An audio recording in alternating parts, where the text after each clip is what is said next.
Alright, so here we are with the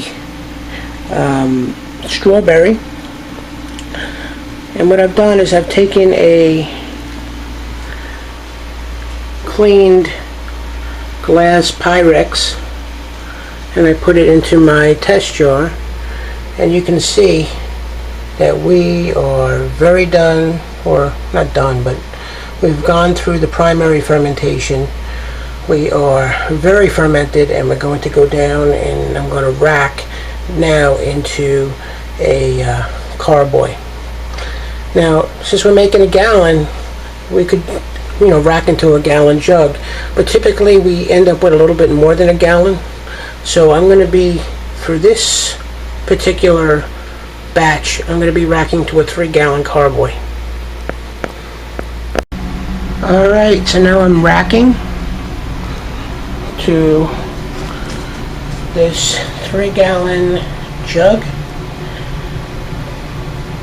Again, the reason I'm doing that is because even though we're planning on making a gallon, chances are we're going to have more than a gallon. So what I'm doing is I'm racking that. While I'm doing that, I am letting that mesh bag drain over with a colander over a Pyrex cup. Alright, let's see how much we got.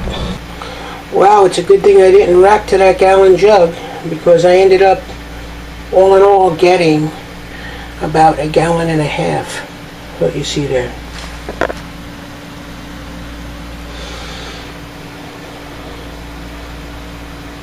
Alright, so I'm going to put the top on that and let that go.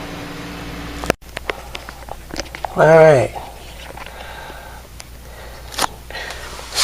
I did the second one in the Regina bucket today, and I did the first one that you saw a few days ago, and you can see the difference in the color. What happens is that everything is going to settle down to the bottom. So what we're going to do is let this sit like a week, 2 weeks, and then we're going to rack off of the top into jugs and have a lot less airspace. But basically what we're doing at this point is letting the fermentation, finish up, and letting everything settle down to the bottom before we rack off of the sediment. And you can see just in a few days the difference between one and the other. The way I can tell these apart right now is I have a rubber bung on the one that was in the Regina bucket and a plastic bung on the one that was in the Toro bucket.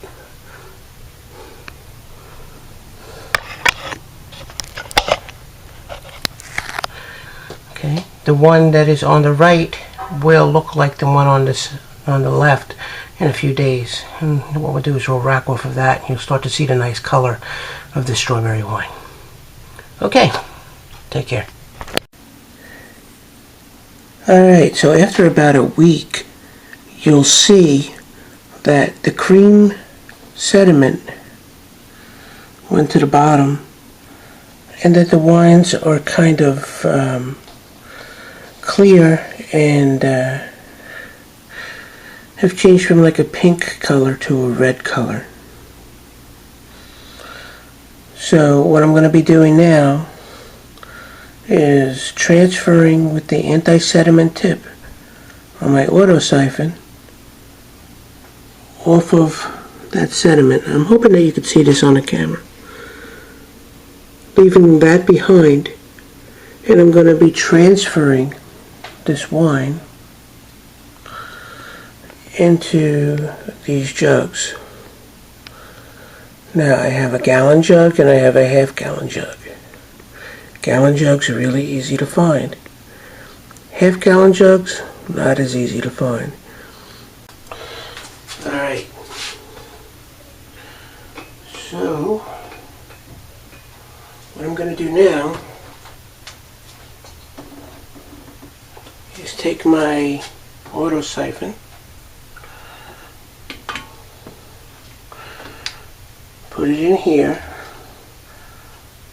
and I'm going to pump it, trying not to agitate anything, as gently as possible. Then I'm going to put this gently down to the bottom. And you can see I use a bottle wand so I can have better control over what's going into the bottles. So I'm going to fill this bottle up to about here. Then I'm going to start on the other one.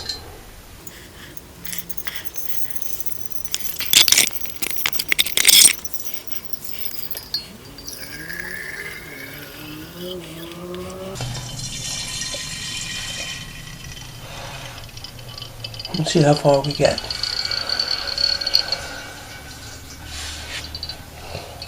Alright. So obviously we didn't get the full half gallon.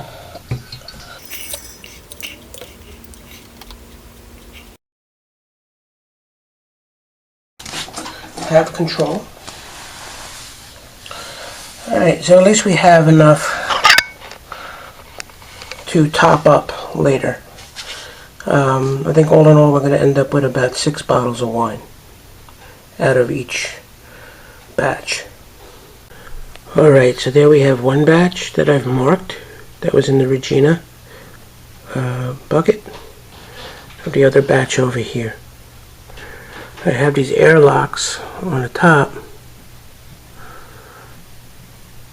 that are, I got this top at a homebrew shop. It has a hole in it that you can put in an airlock. Now these have too much air in them, so what I'm going to be doing is transferring that to another vessel so that there's less air, a smaller one. Now what can I do? I could take a wine bottle, and I happen to get these small little bungs that will fit in the top of a wine bottle if you put in an airlock that way. So I can do that. Alright. Another thing we could do, like I said before, is you could get a mason jar, drill a hole in the top, put in a grommet, and stick this in that. Same type of thing. Alright, so I'm going to be transferring these to other bottles, and so that there's less air, so it's topped up, and we're going to put that aside. Alright, in I guess a month or two, we're going to be transferring this over to the big carboy again and taking the gas out and clearing it. It's already gotten quite clear. It's going to get more clear. Okay? Alright, stay tuned, see how this thing comes out. So thanks for watching.